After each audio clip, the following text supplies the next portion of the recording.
Hello there again, reading fans. So it is September 2nd today, and I have finished, I think it's actually pronounced Medalon. I'm guessing at that because that's closer to how Australians actually pronounce things. And the author is from a suburb of Melbourne, so that would be more consistent with a Melbourne accent. So I'm going to guess that's what it is. Briefly, okay, again, my review will be on Goodreads and it will also be on Worlds Without End. Okay, there's a lot that I don't like about this book. I was ticked off by page 16. And the reason why I was ticked off is because clearly Jennifer Fallon does not have any idea how a military actually works, even though she was writing about a military. I was annoyed because I think she was trying to portray intrigue and an environment where you had to be careful what you said and couldn't really trust everybody. And there was this one lieutenant being commanded by the male lead, whose name is, I have forgotten and I have to look it up, Tarja. You'd think I would remember that since I'm a fan of Tarja the singer, but yeah. Okay, so Tarja, right, was his commanding officer, and he started lipping him off and telling him that he has to do things by the rules because that's what the people back at the Citadel, which is where the ruling caste comes from, said you have to do things this way, and he was going to tattle on him to his superiors. And all this time, Tarja's like, look, shut up, you're going to reveal our location to the enemy. They're on an exercise to ambush a raiding force from the nation to the south of them, right?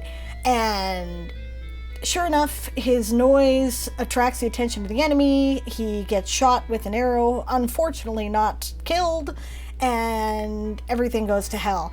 And okay, so if you read military fiction or you know anything at all about being in a military, it doesn't matter if this is a medieval military. That man should be clapped in irons. He should be court-martialed for insubordination, regardless of what the regulations are.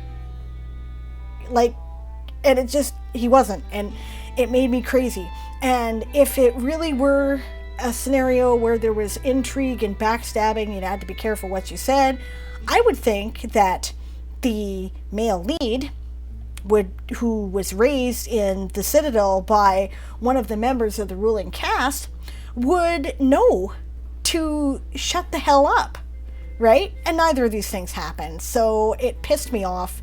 And there were all kinds of little things like that pissed me off, right? A lot of the plot felt shoehorned. The characters, there's a lot of very typical fantasy tropes going on.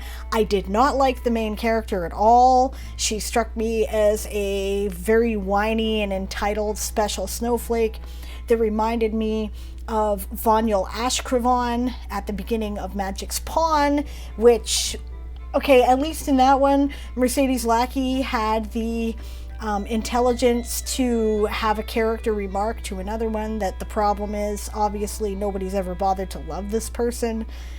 So that can lead to certain dysfunctional behaviors, but she did not have the foresight, Fallon didn't, to point this out. And it's only the fact that I was able to make that comparison to Vonyl Ashcravan that made me like her at all. Otherwise, I would have been like, so she's going through all this horrible shit, so what? Jesus, terrible, all these things are happening to her, but why should I be invested? Okay, so, lots that I did not like. There was lots that I did like, though. And it was enough that I actually picked up the second book in the series, which is called Treason Keep. There's these three nations. This is what is going on. There's another one too that's obviously going to be more important in the next book, but it was barely mentioned in this one, right? Okay, so Medalon is a nation that is run by a militant sisterhood of atheists called the Sisters of the Blade. And they remind me a bit of the Bene Gesserit in the way they're supposed to be very political, but they're not, of course, mystical types.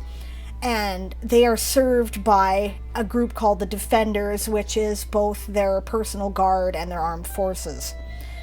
There's politicking where the mother figure of Tarja, the male lead, and Rashiel, who is the female protagonist.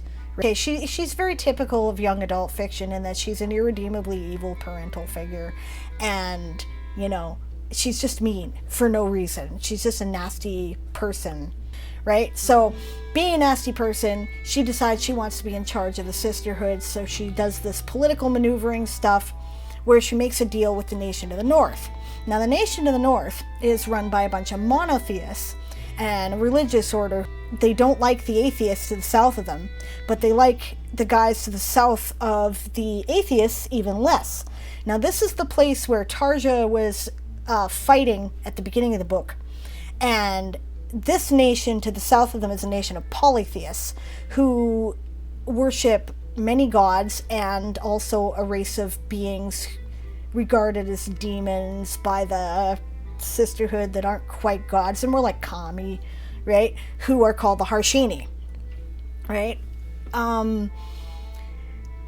So there's a treaty between the northern nation and Medalon, and the conditions of the treaty are that Medalon will prevent heathenry from existing in their borders, but because this parental unit wants to be in charge of the sisterhood, the first sister is what they call her. The Reverend Mother is what I think of because, like I said, they remind me of the Bene Gesserit. But because she wants to do that, right, she makes a back channel deal with an envoy from the nation to the north, right? And for some reason, one of the things they want is Rashiel.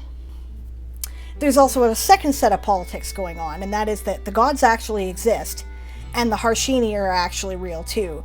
And the primal gods exist, you know, like the god of the mountains or the goddess of love, right? Because that stuff just exists. But then there's incidental gods who become gods because people believe in them and invest them with a certain amount of their power, and those gods are drawn from the Harshini. So the monotheist god in the north is one of these Harshini who recognizes that he would have a lot more power if the other gods weren't worshipped at all, and if the atheists didn't exist. So he's basically maneuvering his followers to the north to attack everybody. The divine politics are complicated by the fact that the Harshini and the gods can't kill each other. So the gods have directed the Harshini, in particular the royal family of the Harshini, to create a child who is half human, who therefore is able to commit violence and can go kill the uppity monotheist god. And so that's where, of course, Rashiel, our special snowflake, comes in. So the implications of this are really interesting because, unlike many other fantasy books, the gods are not necessarily friendly. So, in a way, the sisterhood, the atheists, have a point. The world would be better off without the interference of these really powerful beings who manipulate them according to their whims and, you know, cause all sorts of nasty stuff to happen. Like the war god tends to like stirring up war because he's a war god, right? But a lot of the stuff that I didn't like about the plot, they're sort of being forced into those scenarios by the war god who wants to make Rashiel really strong-willed.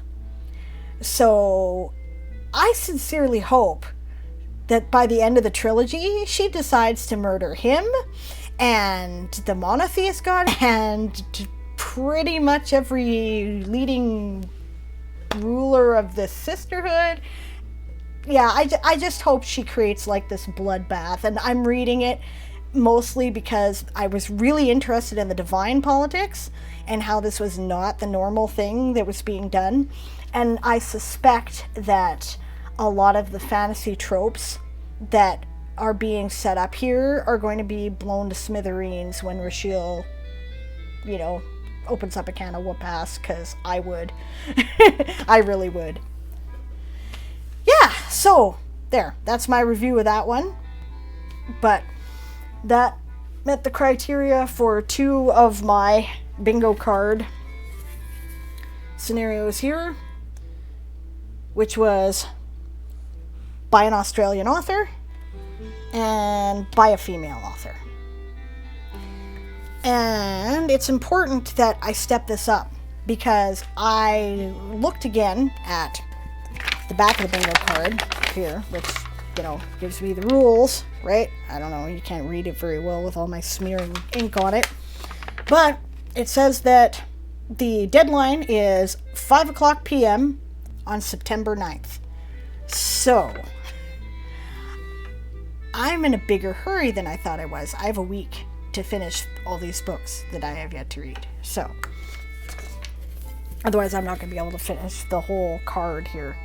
So with that in mind, and in a strategic intention to get as many bingo lines as I can, I'm going to continue reading The Secret History of the Mongol Queens, and I'm already started Brown Girl in the Ring by Milo Hopkinson, which will qualify for by a Canadian author and set in a place I've visited, because I'm trying to get as many done as I possibly can.